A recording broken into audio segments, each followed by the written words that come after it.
إن الحمد لله نحمده ونستعينه ونستغفره ونعوذ بالله من شرور أنفسنا ومن سيئات أعمالنا ومن يهده الله فلا مضل له ومن يضلل فلا هادي له وأشهد أن لا إله إلا الله وحده لا شريك له وأشهد أن محمدا عبده ورسوله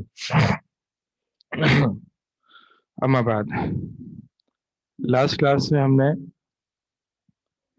پیج نمبر 31 پہ سوال بعض دفعہ ایک شیطانی سوال ذہن میں آتا ہے کہ اللہ کو کس نے پیدا کیا، اسے کیسے دور کیا جا سکتا ہے۔ اس پہ ہم نے نبی صلی اللہ علیہ وسلم کے فرمان کے مطابق جو نبی صلی اللہ علیہ وسلم نے ہدایت دی ہے اس کے مطابق ہم نے ڈسکشن کی تھی، اور ایتھیسٹ اس آرگیومنٹ کو کس طرح سے لیتے ہیں اور اس کو ہم نے اس پہ ڈسکشن کی تھی۔ لاسٹ کلاس میں مجھے یاد ہے ٹائم ختم ہو گیا تھا، تو اس متعلق کوئی سوال ہے تو ابھی پوچھ لیں۔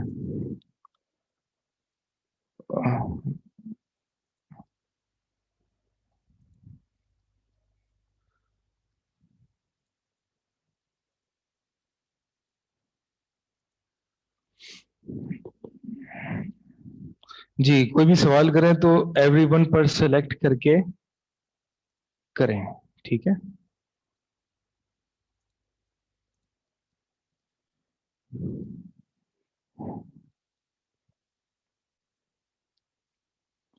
چلے آگے، کوئی سوال نہیں ہے؟ اچھا کوئی پیچھے ریپیٹ کرے ہم نے کیا پڑھا تھا لاسٹ ٹائم۔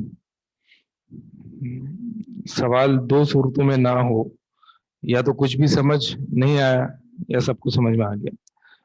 تو میں امید کر رہا ہوں کہ سب سمجھ میں آ گیا، لہٰذا کوئی سسٹر پیچھے سے ریپیٹ کر دیں کہ ہم نے کیا ڈسکشن کی تھی اس میں۔ جی علم نجوم نہیں، ہم نے ایک سیکنڈ پہلے ہم نے لاسٹ کلاس میں کیا اس سوال سے متعلق ہم نے کیا ڈسکس کیا تھا؟ جی مائک ہے، مائک مجھے آواز نہیں آ رہی۔ سوال ریپیٹ کیجیے۔ سوال یہ ہے کہ لاسٹ کلاس میں ہم نے جو لاسٹ ڈسکشن کی تھی اس سوال سے متعلق کہ بعض لوگوں کے ذہن میں شیطانی وسوسہ آتا ہے کہ اللہ تعالیٰ کو کس نے پیدا کیا، تو ہم نے اس میں کیا ڈسکشن کی تھی، سمری بتائیں اس کی۔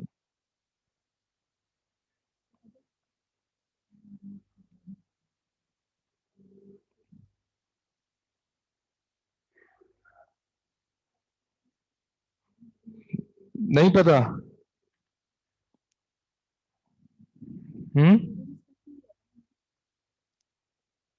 کسی کو یاد نہیں ہے؟ نائلزم اور ایتھیزم کے بارے میں بتایا تھا،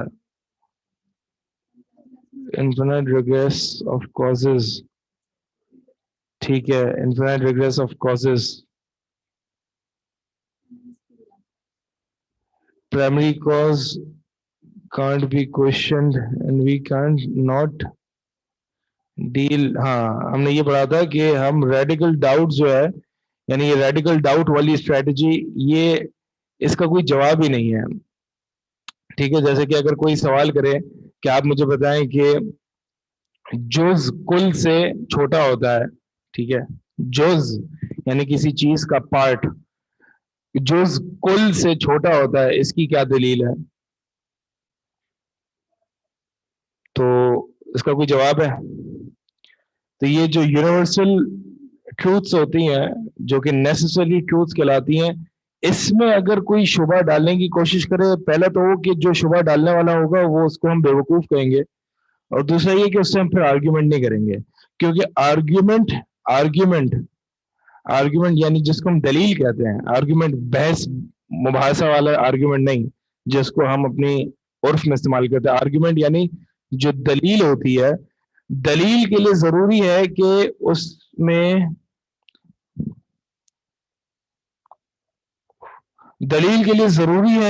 اس کے جو مقدمات ہیں، یعنی جس پریمیسز پہ جو دلیل کھڑی ہوئی ہے وہ پریمیسز یا مقدمات جو ہیں وہ علم ضروری ہوں، یعنی نیسیسری ٹروتھس ہوں، ٹھیک ہے؟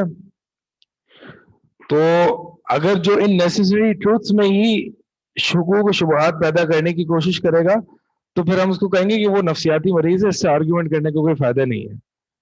اور وہ یہی ہے کہ اسی لیے نبی صلی اللہ علیہ وسلم نے اس کو شیطانی وسوسہ قرار دیا کہ جب یعنی اس کو کس نے پیدا کیا, اس نے, اس کو کس نے کیا, اس شخص نے, اس کو کس نے کیا, اللہ تعالیٰ نے. اب یہ یہاں پہ آپ کی بات ختم ہو گئی.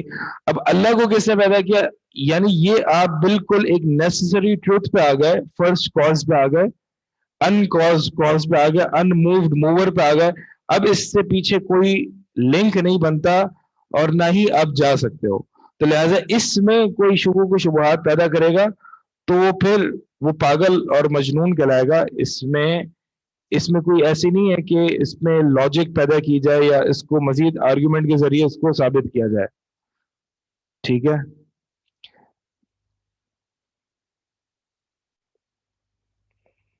چلیں آگے. تو کیا سمجھ میں آیا؟ مجھے پتا تو چلے آپ لوگوں کو سمجھ میں آ رہا نہیں آ رہا. کیا سمجھ میں آیا؟ اللہ کے نبی صلی اللہ علیہ وسلم نے کہا ہے کہ اگر ایسا کوئی وسوسہ ہے تو اعوذ باللہ پڑھو. ٹھیک ہے, میں نے لاسٹ کلاس میں بتایا تھا کہ یعنی کاز افیکٹ ریلیشن شپ کو کہیں اینڈ ہونا چاہیے, فرسٹ کاز تک ہونا چاہیے. کیا سمجھ میں آیا اس سے آپ کو؟ انفینائٹ ریگریس آف کازز سے آپ کو کیا سمجھ آیا؟ جی کوئی بھی پیچھے جو بیٹھا ہے وہ بتا دے.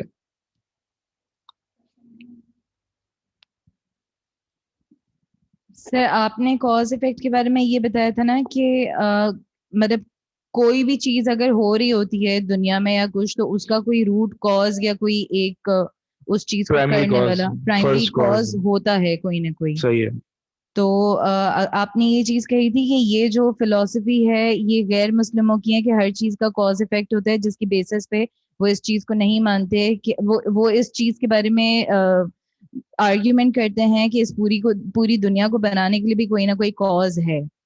صحیح ہے. تو اس کے متعلق آپ نے اس کی ایکسپلینیشن دی تھی کہ اگر ان کی تھیوری سے بھی اگر ہم ریلیٹ کریں تو الٹیمیٹلی ہم اللہ کا جو وجود ہے یا اللہ کا جو ہونا ہے اس کو ہم ثابت کر سکتے ہیں کہ پوری دنیا میں جو بھی چیزیں ہو رہی ہیں اگر اسے ہم ٹریس بیک کریں تو کہیں نہ کہیں وہ لنک جو ہے وہ اللہ سے جا کے جڑتا ہے. ٹھیک ہے, اتنا سمجھ میں آیا مجھے. صحیح ہے.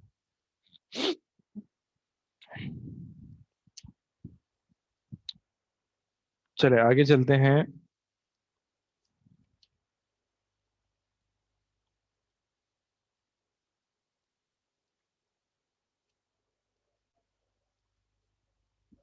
سر ایک سوال پوچھنا تھا تو وہ میں اینڈ میں پوچھوں کیونکہ شاید اس کا آنسر تھوڑا ڈیٹیل ہو جائے. پوچھ لیں. ایک سوال تھا, پتہ نہیں یہ سوچ مطلب کیسی ہے لیکن یہ بہت پہلے سے میرے دماغ میں یہ چیز آتی ہے کہ جیسے اگر ہم ہندوز کو دیکھیں تو وہ بھی بتوں کی عبادت کرتے ہیں جس کا مطلب ان کے پاس کوئی اوتھینٹک اس طرح کی کوئی ریزننگ یا جسٹیفیکیشن وغیرہ نہیں ہے. اور اگر ہم وداؤٹ اینی ڈاؤٹ مطلب ہم دین اسلام کو کہیں سے بھی ہندوازم سے ہم کمپیئر نہیں کر سکتے, لیکن بس ایک چھوٹی سی یہ سوچ آتی ہے کہ اگر اس طرح کے جو سوالات ہیں جیسے ابھی یہ جو سوال ہے کہ اللہ کے بارے میں اگر کوئی چیز آئے ہمارے ذہن میں کہ اللہ کون ہے, کیسا ہے, کیا ہے, تو ان چیزوں کو ہم ان سوچوں کو ہم جھٹک دیں. تو اگر یوں دیکھا جائے تو ہمارے پاس بھی جس دین کو ہم فالو کر رہے ہیں اس میں کچھ چیزیں ایسی آتی ہیں جس میں ہمارے پاس کوئی جسٹیفیکیشن نہیں ہے. ہمارے لیے یہی حکم ہے کہ ان چیزوں کو آپ ایز اٹ از مان لو. تو یہ تھوڑا سا ایک شیطانی خیال آتا ہے کہ سیم چیز دوسرے ریلیجن میں بھی تو ہو رہی ہے کہ ان کے پاس کوئی جسٹیفیکیشن نہیں ہے, اسٹل دے آر فالوئنگ مطلب ان چیزوں کو. سوال ہے کہ وہ اچھا تھوڑا سا ویسے بات تو صحیح ہے, ہو سکتا ہے لمبا ہو جائے, چلو اس کو چھوٹا کر لیں گے. سوال ہے کہ کبھی کبھار دین میں ایسی ہمارے دین میں کچھ ایسی چیزیں آتی ہیں کہ ہمارے پاس اس کی کوئی جسٹیفیکیشن نہیں ہوتی ہے. تو یہ ایسے ہی ہے جیسے کہ مطلب جیسے کہ اگر ہندوازم ہے یا ہندوز ہیں وہ اپنے عقائد کو جو ہے وہ ثابت کرتے ہیں بغیر کسی جسٹیفیکیشن کے, تو ہمارے دین میں بھی تو کبھی کبھار ایسی چیز آ جاتی ہیں جس کی کوئی جسٹیفیکیشن یا ریشنل بیسس نہیں ہے. ایسے یہی سوال ہے, یعنی اس کی کوئی ریشنل بیسس نہیں ہے, اس کی کوئی جسٹیفیکیشن نہیں ہے. ہمارے دین میں اسلام میں کبھی کبھار اس طرح بھی یہ یعنی اس طرح کا دعویٰ یا اس طرح کے اسٹیٹمنٹس آ جاتے ہیں جس کی کوئی ریشنل بیسس یا معقولیت نہیں ہے.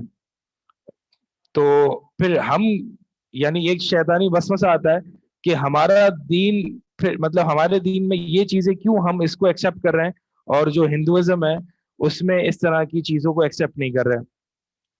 پہلی بات اس کا جواب یہ ہے کہ پہلی بات تو یہ ہے کہ کوئی ایسا دعویٰ نہیں ہے دین کا, دین اسلام کا کوئی ایسا مسئلہ نہیں ہے کہ جس کی ریشنل بیسس نہ ہو اور اس کی ریشنل جسٹیفیکیشن نہ ہو. یعنی ایسا کوئی بھی ریلیجس کلیم نہیں ہے یا عقیدہ نہیں ہے اسلام میں جو عقل کے خلاف ہو, صحیح عقل کے خلاف ہو, جس کی کوئی ریشنل بیسس نہ ہو. ٹھیک ہے, کوئی بھی دعویٰ ہوگا, ہو سکتا ہے آپ کی عقل میں نہ آ رہا ہو یا کسی اور کی عقل میں نہ آ رہا ہو, لیکن عقل صحیح اور عقل سلیم جو ہے وہ ہر اسلام کا جو دعویٰ ہے, ہر مسئلہ اسلام کا اس کی کوئی نہ کوئی ریشنل بیسس ہے, یعنی ریشنالٹی پر ہے. تو اب بات یہ ہے کہ آپ مطلب کون سا ایسا ہے مسئلہ جو آپ یہ سمجھ رہی ہیں کہ اس کی کوئی جسٹیفیکیشن نہیں ہے. ایسا کوئی مسئلہ نہیں ہے اسلام میں. جیسے یہ اللہ کے وجود کے بارے میں ہے یا جنت جہنم کے وجود کے بارے میں ہے, تو یہ ساری چیزیں ہم نے پڑھی ہیں, سنی ہیں, we don't know about it کہ وہ مطلب پتہ نہیں. اب یہ سوال مجھے سمجھ میں نہیں آ رہا کہ میں کیسے کروں, لیکن یہ ہے کہ ایک ذہن میں آتا ہے نا کہ آیا یہ چیزیں ایگزسٹ کرتی ہیں, ایک سوچ آتی ہے. اچھا, کلاس کے اینڈ میں مجھے آخر 5 منٹ میں یاد دلانا, ٹھیک میں چلو اس کا جواب دوں گا. ٹھیک ہے,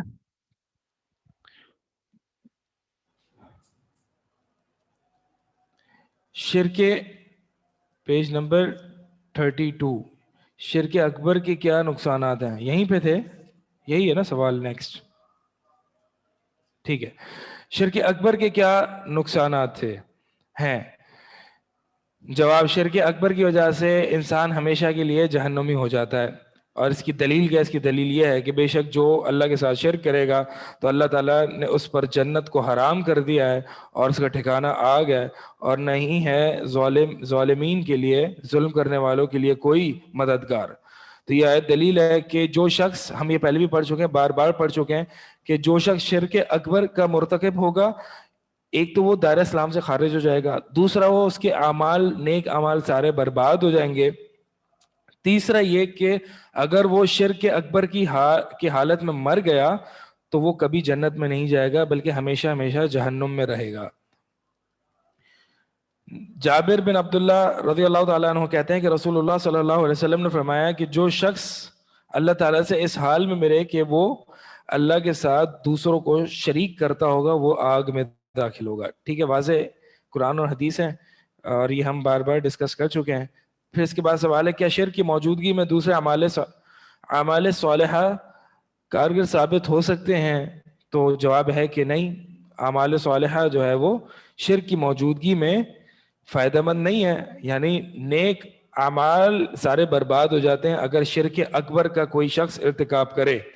اس کی دلیل کیا ہے؟ اس کی دلیل یہ ہے کہ اللہ تعالیٰ نے انبیاء علیہم السلام کے متعلق فرمایا وَلَوْ أَشْرَكُوا لَحَبِطَ عَنْهُمْ مَا كَانُوا يَعْمَلُونَ, یعنی یہ آیت انبیاء کے بارے میں اللہ تعالیٰ نے فرمائی کہ جو, یعنی اگر یہ انبیاء بھی شرک کریں گے تو ان کے اعمال سارے برباد ہو جائیں گے. یعنی انبیاء, تو جب انبیاء کا یہ معاملہ ہے تو ہمارا کیا معاملہ ہوگا؟ پھر ابو ہریرہ رضی اللہ تعالیٰ عنہ سے روایت ہے کہ رسول اللہ صلی اللہ علیہ وسلم نے فرمایا کہ اللہ تعالیٰ کا فرمان ہے, اس کو کہتے ہیں حدیث قدسی. جب نبی صلی اللہ علیہ وسلم اللہ تعالیٰ سے روایت بیان کریں اپنے الفاظ میں تو اس کو کہتے ہیں حدیث قدسی. ٹھیک ہے, اور جب نبی صلی اللہ علیہ وسلم اللہ تعالیٰ سے بیان کریں اللہ کے الفاظ میں اور اللہ کے حروف میں تو اس کو کہتے ہیں قرآن. یعنی قرآن لفظ, حروف اور معنی سب کے سب اللہ کا ہے. یعنی جو ہم پڑھیں جیسے الحمدللہ رب العالمین, یہ الفاظ, یہ حروف, یہ سارے اللہ تعالیٰ نے کلام فرمائے حقیقتاً. اور جب نبی صلی اللہ علیہ وسلم اللہ تعالیٰ سے روایت کوئی بیان کریں کہ اللہ تعالیٰ یوں فرماتا ہے تو اس کو کہتے ہیں حدیث قدسی. ٹھیک ہے, اور حدیث قدسی اور قرآن میں بہت سارے فرق ہیں. مثال کے طور پر ایک فرق یہ ہے کہ قرآن کے لیے صحیح قول کے مطابق وضو کرنا شرط ہے. حدیث قدسی کو پڑھنے کے لیے وضو شرط نہیں ہے. اسی طرح قرآن کا ہر حرف پڑھنے پر 10 نیکی ہے, لیکن حدیث کا اس طرح ثواب نہیں ہے, یعنی صرف تلاوت کا ثواب نہیں ہے حدیث قدسی کو پڑھنے کا. اسی طرح ایام, یعنی عورت اپنے ایام کے دونوں میں قرآن نہیں پڑھ سکتی, لیکن حدیث قدسی پڑھ سکتی ہے. اور اسی طرح قرآن جو ہے وہ بطور چیلنج ہے, یعنی بطور معجزہ اور چیلنج ہے کہ کوئی اس جیسا کلام نہیں لا سکتا, لیکن حدیث قدسی بطور الفاظ اور بطور اس کے جو کلام کی بناوٹ ہے, یہ حدیث قدسی چیلنج نہیں ہے. جی سوال ہے کہ ہم نے سنا ہے جو ڈس بلیورز اس دنیا میں نیک کام کرتے ہیں اللہ تعالیٰ ان کو اس کا اجر اس دنیا میں ہی دے دیتا ہے. کیا یہ صحیح ہے؟ جی ہاں بالکل صحیح ہے. اللہ تعالیٰ چاہے تو اس کو اجر ان کا جو ہے وہ اس دنیا میں ہی دے دیتا ہے. یعنی جو کفار ہیں اگر وہ صدقہ, چیریٹی یا غریبوں کی مدد کرنا, اس طرح کے جو کام کرتے ہیں, اللہ تعالیٰ ان کو نیک اعمال کا بدلہ ان کو دنیا میں ہی دے دیتا ہے. وما لہم من فی الآخرۃ, کوئی بھی ان کے لیے آخرت میں کوئی بھی نصیب یعنی کوئی بھی حصہ نہیں ہے. چلیں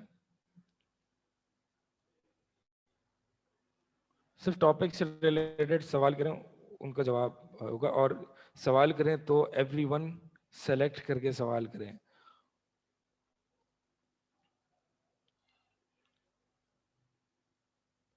نبی صلی اللہ علیہ وسلم نے فرمایا کہ اللہ تعالیٰ فرماتا ہے, ابھی حدیث قدسی ہے, میں تمام شریکوں سے زیادہ شرک سے غنی ہوں, یعنی بے پرواہ ہوں.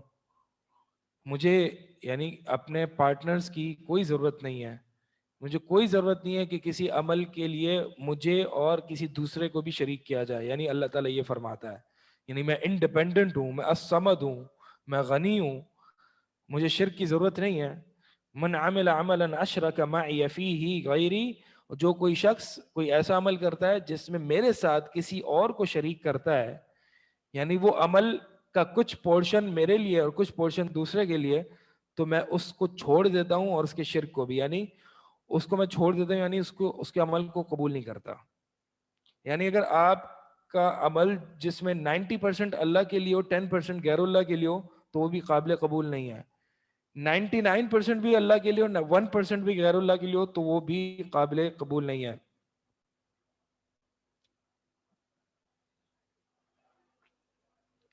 ٹھیک ہے, واضح. شرک اصغر ٹاپک سٹارٹ ہو رہا ہے. شرک اکبر, شرک دو طرح کا ہے, شرک اکبر اور شرک اصغر. شرک اکبر اور شرک اصغر میں ہم نے پہلے ڈفرینسز دیکھے ہیں کہ شرک اکبر اگر اس حال میں مر گیا تو وہ ہمیشہ کا ہمیشہ جہنم میں جائے گا. شرک اصغر کے ارتکاب سے وہ ہمیشہ ہمیشہ جہنم میں نہیں جائے گا, بلکہ اگر اللہ تعالیٰ کی مشیت کے تحت ہے, اگر اللہ تعالیٰ چاہے تو اسے معاف کر دے اور جنت میں داخل کر دے, اگر چاہے تو اس کو عذاب دے اور پھر اس کو عذاب دے کے جنت میں داخل کرے. اسی طرح شرک اکبر سے تمام اعمال صالحہ برباد ہو جاتے ہیں, لیکن شرک اصغر سے تمام اعمال صالحہ برباد نہیں ہوتے. اسی طرح شرک اکبر سے انسان دائرہ اسلام سے خارج ہو جاتا ہے, لیکن شرک اصغر سے انسان دائرہ اسلام سے خارج نہیں ہوتا. تو شرک اصغر کس کو کہتے ہیں؟ شرک اصغر ریاکاری اور نمائش کا نام ہے. یعنی شرک اصغر صرف ریاکاری اور نمائش نہیں ہے, یعنی شرک اصغر میں بہت ساری چیزیں آ جاتی ہیں, اس میں سے ایک ریاکاری اور دکھلاوا بھی ہے.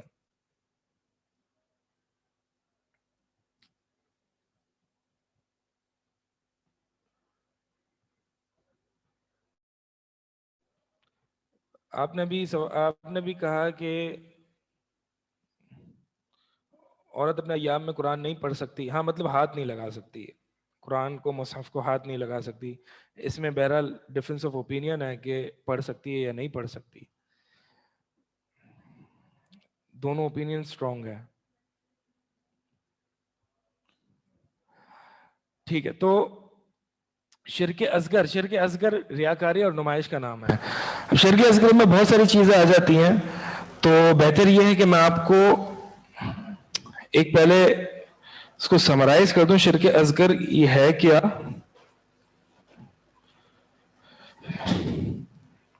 شرک اصغر کیا ہے اس کو پہلے میں سمرائز کر دیتا ہوں، پھر ہم انشاءاللہ آگے ہم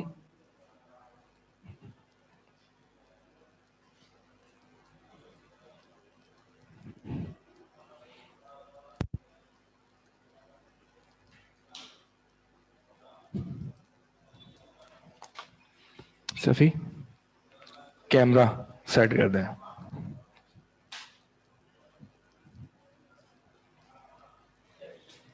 کیمرہ سیٹ کر دیں صحیح بورڈ پہ.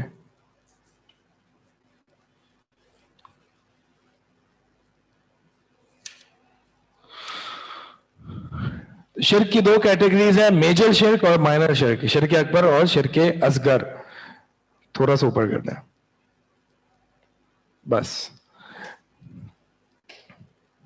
ابھی ہم پڑھ رہے ہیں شرک اصغر، چھوٹا شرک. شرک اصغر یا تو قلبی عبادات میں ہو سکتا ہے، یعنی شرک اصغر دل کی عبادات میں ہو سکتا ہے، قلبی عبادات میں ہو سکتا ہے، جیسے کہ ریاکاری.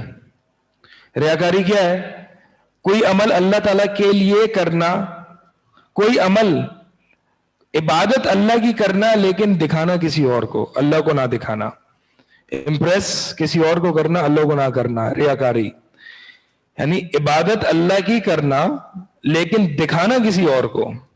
ٹھیک ہے، یعنی وہ اسپیسیفک ایکشنز جو صرف عبادت کے لیے خاص ہیں وہ کرنا لیکن دکھانا کسی اور کو. اب ریاکاری کا حکم کیا ہے؟ جس عبادت میں ریاکاری آ جائے قبول ہوگی. میں نے پہلے آپ کو کرایا تو نہیں ہے یہ شرک اصغر، میں نے بتایا ہی نہیں ہے. اچھا، جس عمل میں اگر ریاکاری آ گئی تو اگر تو وہ عمل، یعنی اگر تو وہ ریاکاری اصل عبادت میں آ رہی ہے. کیا مطلب اصل عبادت میں آ رہی ہے؟ یعنی اس عبادت کے پیچھے مین موٹیویٹنگ فیکٹر ہی ریاکاری ہے. یعنی آپ بیٹھے تھے اور جس چیز نے آپ کو نماز کے لیے کھڑا کیا وہ دیکھنے والے لوگ ہی تھے. یعنی اصل عبادت میں اگر ریاکاری آ رہی ہے تو ایسی عبادت باطل ہے اور اس کو وہ عذاب کا مستحق ہے، وہ شرک اصغر میں واقع ہوا ہے. اگر تو ریاکاری اصل عبادت میں واقع نہیں ہے بلکہ دوران عبادت ہے.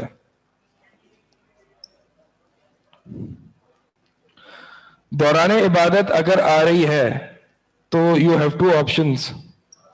یا تو اس ریاکاری کو اگنور کر دو، دفع کر دو. دفع عربی والا دفع، اردو والا دفع نہیں. وہ دفع نہیں دفع ہو جاؤ، وہ دفع نہیں. مطلب ایسا نہ کریں اب نماز میں دفع ہو جاؤ، نہیں. یہ اس طرح کے الفاظ استعمال نماز میں نہ کریں. دفع مطلب ریسسٹ کریں، اگنور کریں، جہاد کریں، یہ دفع. تو اگر تو آپ دوران عبادت، یعنی آپ نے، یعنی جس چیز نے آپ کو 2 رکعت نفل کے لیے کھڑا کیا وہ اللہ کی رضا تھی، لیکن ہوا یہ کہ دوران نماز کچھ آپ کے دوست احباب آ گئے، آپ کے ساس سسر آ گئے اور آپ کے ہونے والی بیوی آ گئی اور آپ نے ریاکاری شروع کر دی. جب آپ نے ریاکاری شروع کر دی تو یہ دوران عبادت ریاکاری آ گئی. پھر ایک تو کیس نمبر 1 تو یہ ہے کہ آپ اس کو اگنور کر دو. دوسرا یہ ہے کہ آپ اس کو اگنور نہیں کر رہے بلکہ آپ اس کو جاری رکھ رہے ہو. ٹھیک ہے، اس ریاکاری کو، دکھلاوے کو، امپریس کرنے کو آپ جاری رکھ رہے ہو. تو اگر عبادت کے اجزاء آپس میں متصل ہیں، کنیکٹڈ ہیں، جیسے کہ نماز ہے، یعنی نماز جو ہے، نماز ایسا نہیں ہوتا کہ اللہ تعالیٰ نے 2 رکعت نماز میں سے 1 رکعت قبول کر لی اور 1 رکعت نہیں کی، ایسا نہیں ہوتا. ان نماز کے اجزاء آپس میں کنیکٹڈ ہیں. اسی طرح روزہ ہے، یہ روزہ جو ہے وہ کنیکٹڈ عبادت ہے، اس کے اجزاء آپس میں متصل ہیں. متصل کا مطلب کنیکٹڈ. تو ایسا نہیں ہوتا کہ آپ نے روزہ رکھا اور عصر پہ آپ نے افطار کر لیا تو اللہ تعالیٰ عصر تک کا روزہ آپ کا قبول کر لے گا اور عصر کے بعد والا قبول نہیں ہوگا. ایسا نہیں ہوتا، بلکہ ہوتا یہ ہے کہ جب آپ ایک متصل عبادت ہوتی ہے، اس میں کوئی بھی خرابی آ گئی، فساد آ گیا، بطلان آ گیا تو پوری عبادت ضائع جاتی ہے. تو اگر تو وہ دوران عبادت ریاکاری آ جاتی ہے اور عبادت کے اجزاء آپس میں متصل ہیں تو پھر پوری عبادت باطل ہے.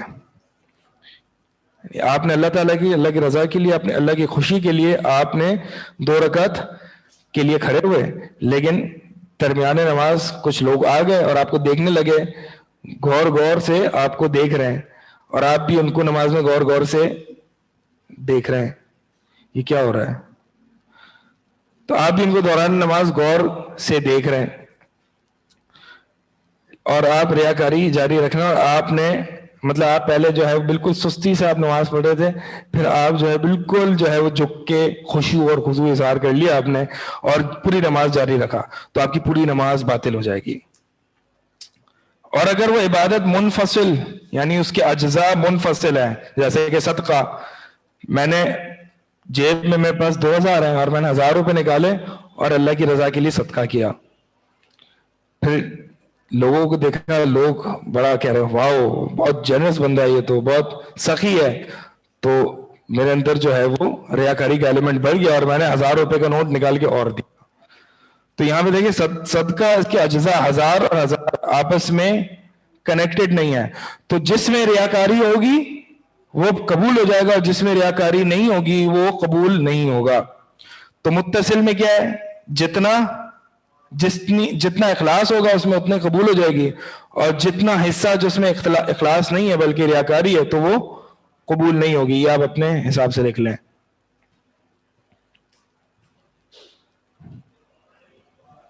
کوئی سوال ہے؟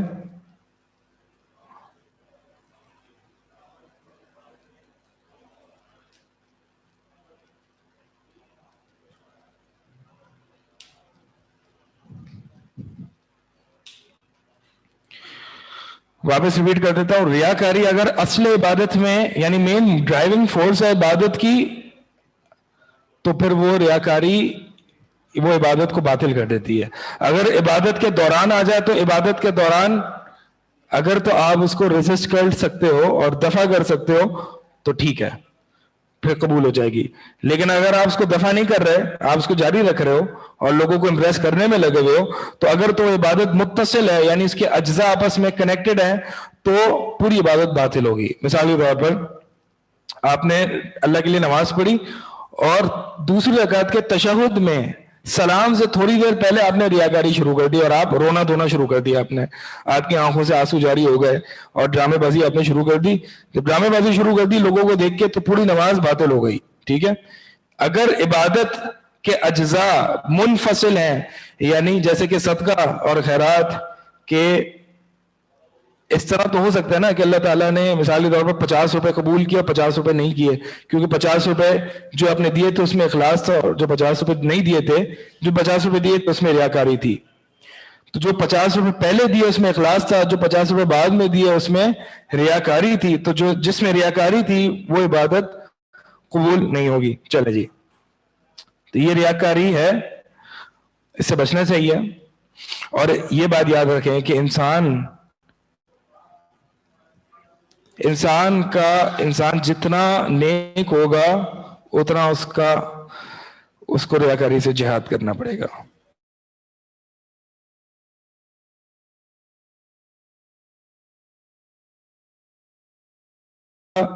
اتنا ہی شیطان ہے کہ جو دکھاوا کر کے دیا صدقہ تو اس کا گناہ نہیں ہوگا.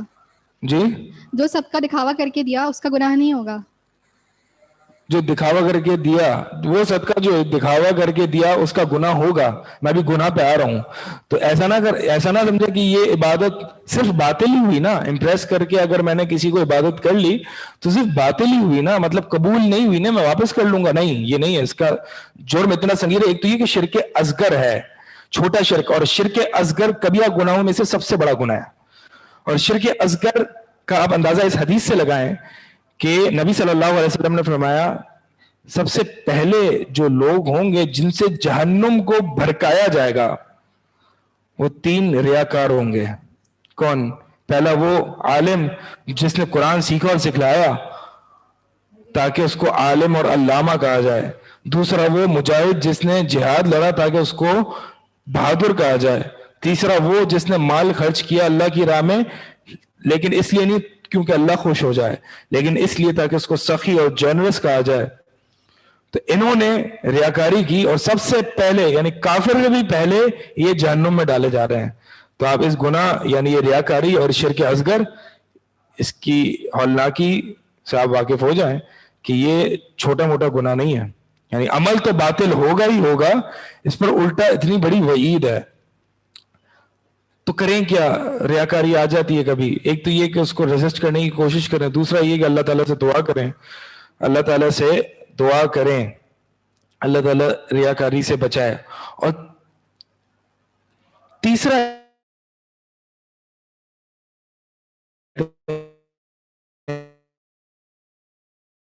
پاس پڑھ رہے ہیں اور شیطان وسوسہ ڈال رہا ہے کہ سر جی آپ ریاکاری کر رہے ہیں, سر آپ ریاکاری کر رہے ہیں, تھوڑا ہلکے ہو جائیں. یہ شیطان وسوسہ ڈال رہا ہوتا ہے, لیکن اصل میں ہو کیا رہا ہوتا ہے, آپ ریاکاری نہیں کر رہے ہوتے ہیں, لیکن شیطان آپ کے ذہن میں وسوسہ ڈالتا ہے کہ آپ ریاکاری کر رہے ہیں تاکہ آپ کو عمل, آپ سے عمل کو چھڑوا دیں.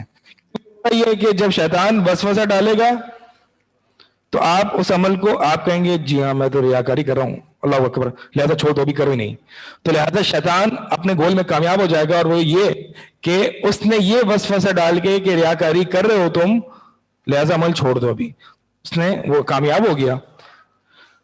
تو لہذا اس کا علاج کیا ہے؟ اس لیے بعض اہل علم کہتے ہیں کہ علاج یہ ہے کہ اگر پتہ چل جائے کہ یہ وسوسہ ہے اور یہ شیطان کا ٹریپ ہے, تو پھر اگر یہ وسوسہ آئے تو اپنی عبادت کو مزید بڑھا دو, مزید لمبا کر دو. مثال کے طور پر اگر آپ نماز پڑھو, نماز میں اگر آپ کو یہ وسوسہ آ رہا ہے اور آپ پہچان بھی سکتے ہو کہ یہ وسوسہ ہے اور واقعی آپ ریاکاری میں ملوث نہیں ہو, تو اگر تو آپ یہ پہچان لو کہ یہ وسوسہ ہے, کہ یہ شیطان کہہ رہا ہے, شیطان کا وسوسہ ہے کہ تم ریاکاری کر رہے ہو, تو نماز کو اور لمبا کر دو.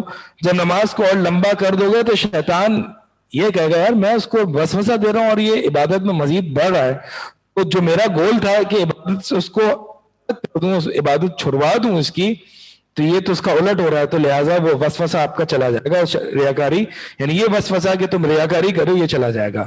لیکن اس کے لیے ضرورت اس بات کی ہے کہ شہادت کے ہتھ کنڈوں سے آپ عالم ہو, علم ہونا چاہیے. جی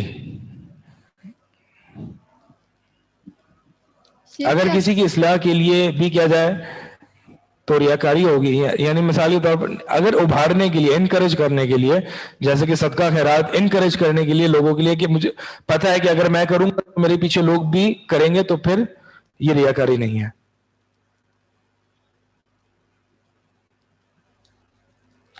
شک ہو رہا ہو کہ نیت میں ریاکاری ہے یا نہیں ہے, میرے لیے بالکل دل کا معاملہ ہے, اس میں کوئی ہارڈ اینڈ فاسٹ رول نہیں ہے کہ میں آپ کو بتا دوں کہ یہ کیا ہے. میں نے آپ کو ایک گائیڈ لائن یہ بھی بتا دی کہ کبھی کبھار شک جو ہوتا ہے یہ وسوسہ ہوتا ہے. یعنی آپ مثال کے طور پر ایک مجلس میں ہیں اور وہاں پہ صدقے کی ضرورت ہے اور آپ دیکھ رہے ہیں لوگ بیٹھے ہوئے ہیں, اب شیطان آپ کے وسوسہ ڈالے گا کہ تم صدقہ نہیں کرنا, یہ ریاکاری کر رہے ہو, تم لوگ دیکھ رہے ہیں ریاکاری کر رہے ہو, تو لہٰذا آپ کیا کرو گے, وہاں پہ ہاتھ روک لو گے اور آپ صدقہ نہیں دو گے, اور شیطان کامیاب ہو گیا. تو یہ شیطان کا وسوسہ تھا کہ آپ ریاکاری کر رہے ہو. تو اس کا حل یہ ہے کہ اہل علم فرماتے ہیں کہ مثال کے طور پر اگر آپ اس سچویشن میں صدقہ دینا ہے آپ نے, تو آپ صدقے کو بڑھا دو. تو شیطان کو پھر یہ ہوگا کہ میرے وسوسے کی وجہ سے تو یہ اور عبادت میں بڑھ رہا ہے, لہٰذا وہ وسوسہ دینا بند کر دے گا. لیکن اگر آپ کو یہ اندازہ ہو کہ آپ کا عبادت کا لمبا کرنے کے باوجود وہ وسوسہ نہیں جا رہا, تو پھر وہ شیطان کا وسوسہ نہیں, وہ واقعی ریاکاری ہوگی, کیونکہ شیطان کو عبادت سے نفرت ہے. اگر عبادت اور لمبی ہو رہی ہے, بہرحال یہ ایک جہاد ہے شیطان سے اور نفس سے. یہ انسان ہر حال میں خود اپنے آپ کو بہتر جانتا ہے. اور سب سے پہلے یہ کہ انسان بعض اوقات ہمیں پتہ نہیں ہوتا کہ ہم کیا کر رہے ہیں, تو انسان اللہ تعالیٰ سے ہمیشہ دعا کرتا رہے. چلیں دوسرا, تو یہ علاج دو ہو گئے, ایک تو یہ کہ اللہ تعالیٰ سے دعا کرتا رہے, اور دوسرا یہ کہ شیطان کے وسوسے کو پہچانے. ہم پڑھے ہیں شرک اصغر, ٹھیک ہے. شرک اصغر جو ہے یا تو وہ قلبی عبادات میں آ سکتا ہے, اس کو نمبر 1 کہہ لیں اور اس کو اے. اب قلبی عبادات میں شرک اصغر جیسے کہ ریاکاری، اسی طرح کوئی عبادت کرنا دنیاوی مقصد کے لیے، یعنی محض دنیاوی مقصد ہو، worldly benefit, doing something for worldly benefit, doing act of worship for worldly benefit. کوئی عبادت دنیاوی فائدے کے لیے محض، جیسے کہ میں نے علم اس لیے حاصل کیا تاکہ مجھے فلاں انسٹیٹیوٹ میں جاب مل جائے، فلاں مدرسے میں جاب مل جائے، یعنی میری علم حاصل کرنے کی نیت صرف یہی تھی، اس کو کہتے ہیں دنیاوی مقصد. یا میں حج پہ اس لیے گیا، میری ٹریول ایجنسی ہے اور میں لوگوں کو حج کراتا ہوں، تو میں حج پہ اس لیے گیا تاکہ میں اپنی ٹریول ایجنسی چلا سکوں اور محض دنیاوی مقصد ہو. تو جس عبادت کا صرف اور صرف دنیاوی مقصد ہو، صرف اونلی، یعنی صرف دنیاوی مقصد ہو، تو وہ عبادت باطل ہے اور شرک اصغر ہے. کیونکہ عبادت میں اصل یہ ہے کہ وہ اللہ کے لیے ہونی چاہیے. اگر اونلی یعنی صرف دنیاوی مقصد نہ ہو، اصل مقصد اللہ کی رضا ہو، دنیاوی مقصد تابع ہو اس کے، یعنی سیکنڈری کاز ہو، سیکنڈری مقصد ہو، یعنی ناٹ اونلی لکھ دیں، یعنی پرائمری جو نیت ہے وہ صرف اللہ کی ہے، لیکن ساتھ ساتھ میں دنیاوی مقصد بھی حاصل کر سکتا ہوں. جیسے کہ میں نے روزہ رکھا، صرف اللہ کے لیے رکھا، لیکن ساتھ ساتھ اگر میرا ویٹ کم ہو جاتا ہے تو اس میں کوئی حرج نہیں ہے. لیکن اگر میں صرف روزہ اس لیے رکھ رہا ہوں کہ میرا ویٹ کم ہو جائے، ٹھیک ہے، تو باطل ہے، روزہ بھی باطل ہے، الٹا آپ کو گناہ ملے گا. لیکن اگر اصل نیت اللہ کے لیے ہو اور ساتھ ساتھ آپ نے ڈائٹنگ کا فائدہ بھی شامل کر لیا تو پھر کوئی حرج نہیں اس میں. اس کو کہتے ہیں مباح، مباح ہے، جائز ہے، پرمیسیبل، یجوز. ایک اور مثال، اچھا اس طرح کی عبادت میں نبی صلی اللہ علیہ وسلم نے ہمیں یہ تعلیم دی ہے. مثال کے طور پر جو شخص چاہتا ہے کہ وہ لمبی عمر گزارے، یعنی اس کی عمر لمبی ہو اور اس کے مال میں برکت ہو، تو اس کو چاہیے کہ وہ صلہ رحمی کرے. اب دیکھیں صلہ رحمی کیا ہے؟ صلہ رحمی کیا ہے؟ عبادت ہے. اس سے نبی صلی اللہ علیہ وسلم نے جو بینیفٹ بتایا ہے، بینیفٹ کیا مل رہا ہے؟ لمبی عمر اور رزق میں برکت. ٹھیک ہے، دنیاوی بینیفٹ ہے یہ یا اخروی ہے؟ دنیاوی ہے. تو دنیاوی بینیفٹ ہے نا یہ. تو عبادت کا اللہ کے نبی نے دنیاوی بینیفٹ بتایا ہے، لیکن صلہ رحمی کا اصل نیت جو ہے وہ اللہ کے لیے ہونی چاہیے. اصل نیت اللہ کے لیے ہونی چاہیے. ہاں ساتھ ساتھ میں اس نیت کو بھی لگا دوں کیونکہ نبی نے بتایا ہے، ساتھ ساتھ میں لمبی عمر اور اس میں برکت کی نیت بھی لگا دوں، اس کے تابع کر دوں. تابع، سیکنڈری، فنڈامنٹلی نہیں، پرائمری نہیں، سیکنڈری، تو پھر یہ جائز ہے. اسی طرح استغفار کی فضیلت کیا ہے؟ استغفار کیا ہے؟ عبادت ہے. استغفار اللہ تعالیٰ سے بخشش طلب کرنا عبادت ہے. عبادت کا بینیفٹ کیا ہے؟ اخروی بینیفٹ تو ہے، اللہ تعالیٰ راضی ہوتا ہے، جنت ملے گی، جہنم سے نجات. دنیاوی بینیفٹ کیا ہے؟ سورہ نوح کی آیت ہے، وَقُلْتُ اسْتَغْفِرُوا رَبَّكُمْ إِنَّهُ كَانَ غَفَّارًا يُرْسِلِ السَّمَاءَ عَلَيْكُمْ مِدْرَارًا وَيُمْدِدْكُمْ بِأَمْوَالٍ وَبَنِينَ. نوح علیہ السلام نے کہا کہ استغفار کرو اپنے رب سے،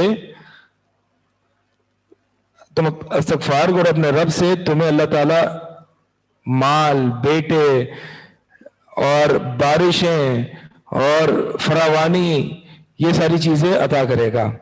بیٹے، مال، اولاد، رزق میں فراوانی. ٹھیک ہے, تو یہ کیا ہے؟ دنیاوی بینیفٹ ہے.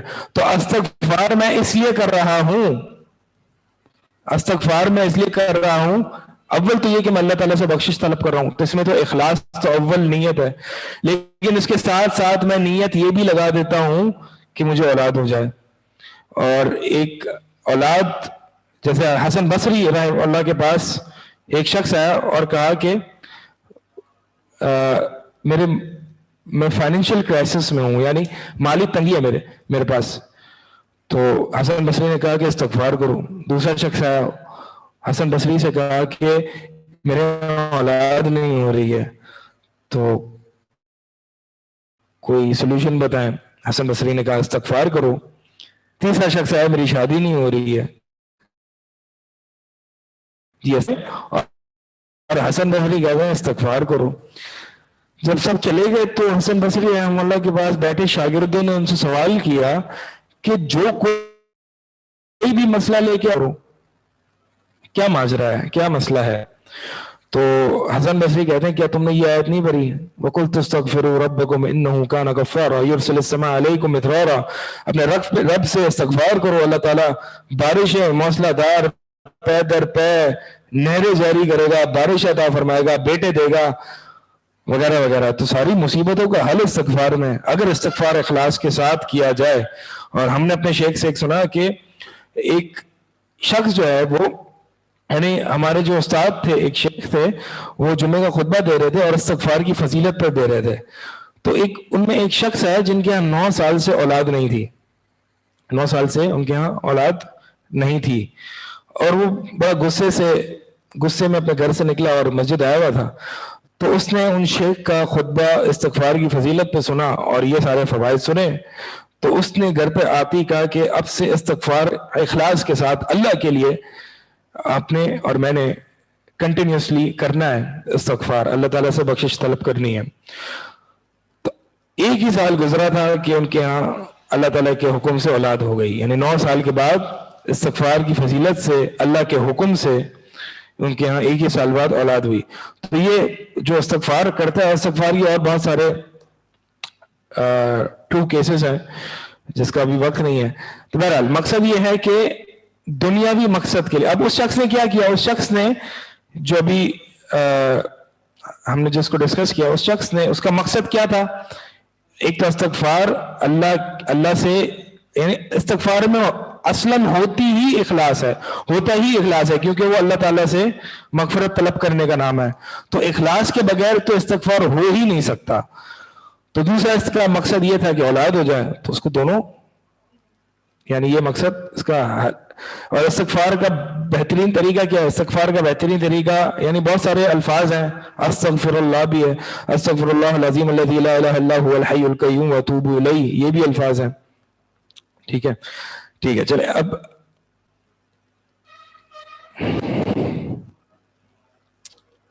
تو یہ جو ہے یعنی جائز ہے. اس میں ہم نے 2 ایگزامپلز دیکھی. کون سی ایگزامپلز؟ ایک صلہ رحمی کی, دوسری استغفار کی.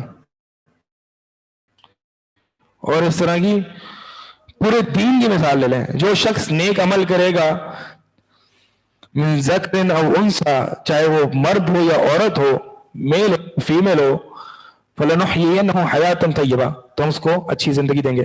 یعنی دین پر عمل کرنا, دیندار ہو جانا ہی ایک دنیاوی فائدہ آپ کو پرووائڈ کر رہی ہے, اور وہ یہ کہ آپ کی زندگی اچھی ہو جائے گی, حیات طیبہ, اچھی مطمئن زندگی ہو جائے گی, اور آپ کی زندگی خوشیوں سے بھرپور ہو جائے گی.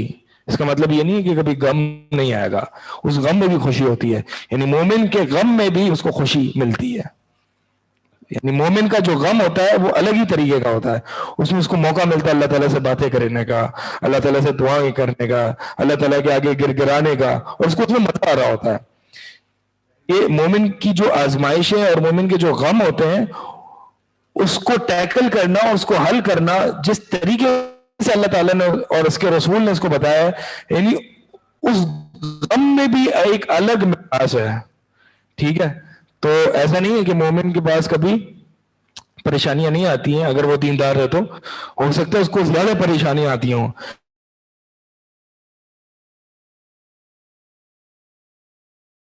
اس پریشانیوں میں بھی مزہ آتا ہے. چلیں جی, یہ دنیاوی مقصد کی بحث بھی ہو گئی. ہم کیا کر رہے تھے؟ ہم پڑھ رہے تھے شرک اصغر. شرک اصغر یعنی چھوٹا شرک. یہ کبھی قلبی عبادات میں واقع ہو سکتا ہے. قلبی عبادات میں واقع ہونے کی مثالیں جیسے کہ ریاکاری ہے, دنیاوی مقصد ہے. اسی طرح تیسرا لکھتے ہیں اسباب پر بہت زیادہ اعتماد. کیا مطلب؟ یعنی جو اللہ تعالیٰ نے اسباب رکھے ہیں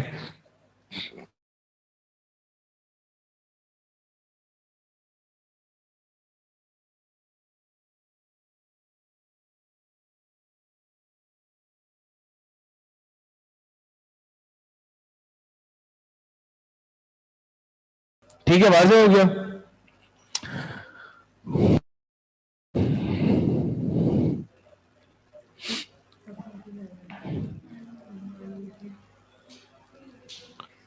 ٹھیک ہے جناب, نیٹ ڈسکنیکٹ ہو گیا تھا. ہم وہیں سے کنٹینیو کرتے ہیں جہاں پر ہم تھے. شرک اصغر کا تعلق قلبی عبادات سے ہوتا ہے, اور قلبی عبادات کی ہم نے یہ دو مثالیں دیکھی. اور تیسری مثال اسباب پر بہت زیادہ اعتماد کرنا, بہت زیادہ بھروسہ کرنا. کون سے اسباب؟ یعنی وہ اسباب جو آپ کے لیے نفع مند ہو, فائدہ مند ہو, اور وہ اسباب جن سے آپ اپنے آپ سے شر کو اور ایول کو دور کرتے ہو. تو ان اسباب پر بہت زیادہ بھروسہ کر لینا, اور ان اسباب کو جو بنانے والا ہے اس پر توکل نہ ہونا یا بہت کم ہونا. توکل اگر نہیں ہے, بالکل ہی نہیں ہے, تو پھر شرک اکبر ہوگا. لیکن اگر توکل کم اللہ اور اسباب پر زیادہ ہے تو پھر ہمارے معاشرے میں ہم دیکھتے ہیں نا کہ مثال کے طور پر کوئی شخص ہے اور ہر طرح کے ڈاکٹر کو دکھا دیا ہم نے, ہر طرح کے ڈاکٹر کو ہم نے دکھا دیا, لیکن کوئی مسئلہ سمجھ میں نہیں آ رہا. اور ہر ڈاکٹر نے جواب دے دیا کہ اب آپ کا یہ شخص جو ہے یہ بچ نہیں سکتا, اس کا ٹائم پورا ہو گیا. تو پھر اب کیا کہا جاتا ہے؟ اب اللہ ہی بچا سکتا ہے. کیا کہا جاتا ہے؟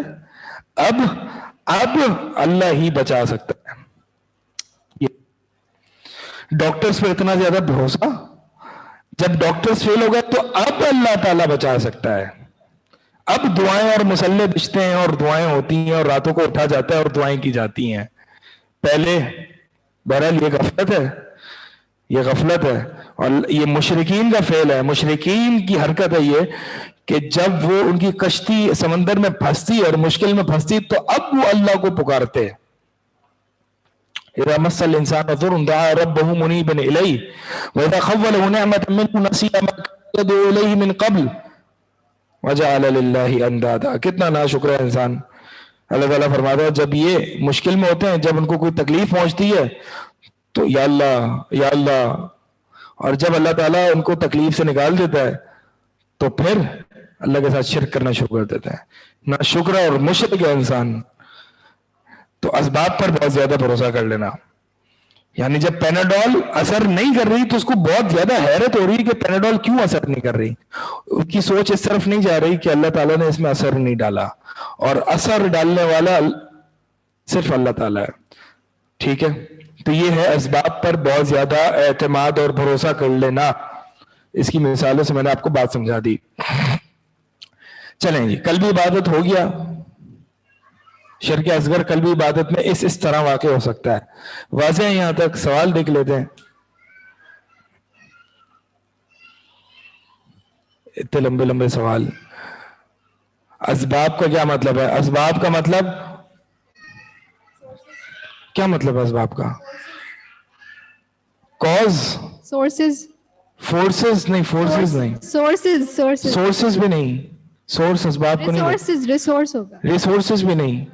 یعنی جو اللہ تعالیٰ نے طریقہ رکھا ہے منفعت کا, فائدے کا اور شر سے بچنے کا. یہ اتنا لمبا سوال ایمن احمد کا میں نہیں دیکھ رہا. ٹھیک ہے, آگے. سب جو ہے وہ اسباب کی تعریف کرنے میں لگ گئے. کوئی سوال ہے؟ شیخ اکثر ہمارے منہ سے ایسے الفاظ نکل جاتے ہیں، ہمیں اندازہ نہیں ہوتا اس چیز کا کہ ہم کیا نکل جاتے ہیں؟ کوئی بھی الفاظ ایسے نکل گئے جو شرک اصغر میں آ رہے ہیں، جو شرک اصغر میں آ رہے ہیں، اکثر ہمیں نہیں ہم معلوم. وہ آئیں گے، وہ قولی میں آئے گا. ابھی ہم نے کل بھی کیا نا، جس کا تعلق نیت سے ہے، نیت سے. اب ہم آئیں گے. جناب بس ایک لاسٹ پوائنٹ کر دیتا ہوں. ابھی ہم آگے، آپ یاد دلانا، ہم نے یہاں پہ چھوڑا کل بھی عبادت، قولی عبادت، اور تیسرا ہے فعلی.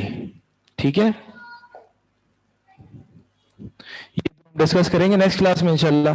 ابھی میں یہ بتا رہا ہوں، ٹھیک ہے، ہم نے ریاکاری نہیں کرنی، ہم نے دنیاوی مقصد کو اپنا نہیں بنانا. تو ہم نے کرنا کیا ہے؟ ہم نے جو ہے وہ اخلاص، یعنی اپنی عبادت میں اخلاص پیدا کرنا ہے.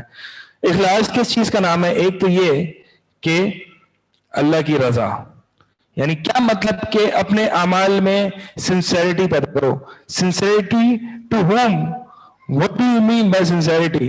sincerity to اللہ، یعنی اللہ کی رضا. تو جب میں یہ کہتا ہوں کہ اعمال میں اخلاص پیدا کرو، مطلب اللہ کی رضا کے لیے عمل کرو.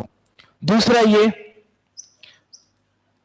یعنی اخلاص میں یہ دو نیتیں ہوتی ہیں: اللہ مجھ سے خوش ہو جائے، اللہ مجھ سے راضی ہو جائے. دوسرا جنت کا حصول، مجھے جنت مل جائے. یہ لالچ نہیں ہے، یہ تو لالچ اللہ تعالیٰ نے ہمیں دی ہے، یعنی یہ تجارت نہیں ہے، یہ اخلاص کے منافی نہیں ہے. اخروی نعمت، یہاں پہ یہ لکھنے زیادہ بہتر ہے. اخروی نعمت یعنی آخرت کی نعمت کا حصول، اس کی حرص رکھنا، لالچ رکھنا، یہ اخلاص ہے. یہ دو چیزیں اخلاص ہیں. ٹھیک ہے، اللہ تعالیٰ نے قرآن میں جگہ جگہ اعمال کرو، نیک صالح اعمال کرو، جنت میں داخل ہو جاؤ گے، برے اعمال کرو گے جہنم میں داخل ہو جاؤ گے. اللہ تعالیٰ نے ہمیں بار بار کہا ہے، جنت کی حرص دلائی ہے، جنت کی لالچ دی ہے. کوئی ہے ڈرائیور؟ کون؟ آپ؟ بلکہ کلاس اوور ہو گئی ہے، میں آ جاتا ہوں. بلکہ یہ لے لیں، ہٹا دیں. تو اخلاص کیا ہے؟ دو چیزیں. مثال کے طور پر، اگر آپ کا ابھی عشاء کی نماز پڑھنے کا ارادہ ہے، آپ نے اخلاص کیسے پیدا کرنا ہے؟ آپ نے دل میں یہ اپنے آپ کو، اپنی یہ بات لانی ہے، اس کو کہتے ہیں استحضار ذہن، یعنی ذہن میں اپنے آپ کو سمجھانا ہے اور یہ بات لانی ہے کہ میں نے اللہ کو خوش کرنا ہے. چونکہ اللہ تعالیٰ نے مجھے عشاء کی نماز کا حکم دیا، اس لیے میں نے اللہ کی رضا کے لیے کرنا ہے. دوسرا یہ کہ میں نے جنت کو حاصل کرنا ہے. ظاہر سی بات ہے یہ دونوں لازم ملزوم ہے. اللہ راضی ہوگا تو جنت ملے گی، اللہ راضی نہیں ہوگا تو جنت نہیں ملے گی. اب اس زمرے میں بعض جو لوگ کہتے ہیں کہ جنت کے لیے عمل نہیں کرنا چاہیے، بعض جو صوفیہ یا Sufis do you know who Sufis are? جو صوفیہ اکرام ہے، جن کا طریقہ نبی کے مطابق نہیں ہے، دین کا جن کا طریقہ نبی کے مطابق نہیں ہوتا، عبادت میں ایگزیجریٹ کرتے ہیں جو لوگ، عبادت میں، اللہ کی محبت میں، نبی کی محبت میں جو ایگزیجریشن کا شکار ہے، اور وہ نبی کی محبت اور اللہ تعالیٰ سے محبت کرنے میں اور اللہ کی عبادت کرنے میں نبی کے طریقے پر نہیں ہوتے، وہ ہوتے ہیں اکثر صوفیہ اکرام، صوفیز. وہ کہتے ہیں کہ ہمیں جنت کے لیے عمل نہیں کرنا چاہیے. This is greed, you are being greedy, you are being لالچی. ٹھیک ہے، جنت کے حصول کے لیے نہیں کرنا چاہیے، بلکہ خالص اللہ کی محبت کے لیے کرنا چاہیے. دس از رانگ، یہ غلط ہے، یہ عقیدہ غلط ہے کہ جنت کے حصول کے لیے عمل نہیں کرنا چاہیے. نبی نے ہمیں جنت کیا، جنت کی حوروں کی بات کہہ کے کہا ہے کہ جہاد کرو. شہید کی فضیلت بتائیے کہ اس کے لیے 72 حوریں ہیں. جنت کی لالچ دی ہے. اور قرآن میں ہر جگہ جو ہے نبی صلی اللہ علیہ وسلم، صحابہ عمل کرتے تھے کہ جو شخص چاہتا ہے کہ جنت میں اللہ تعالیٰ اس کے لیے محل یا گھر بنائے تو اس کو چاہیے کہ دن میں 12 رکعت پڑھیں، جو کہ سنن موقدہ ہے. تو ہم قرآن اور حدیث کو عام طور پر اگر اس کو دیکھتے ہیں تو ہمیں یہ پتہ چلتا ہے کہ اخلاص ہے یہ کہ اللہ کی رضا اور جنت کا حصول اور جہنم سے بچنا. فمن زحزح عن النار وادخل الجنہ فقد فاز. کامیابی کیا ہے؟ جو جنت جہنم سے بچا لیا گیا, جنت میں ڈال دیا گیا, داخل کر دیا گیا, اس کی وہ کامیابی ہے. چلیں ٹائم اوور ہو گیا, ہم یہیں پہ روکتے ہیں انشاءاللہ. سبحانک اللہم و بحمدک.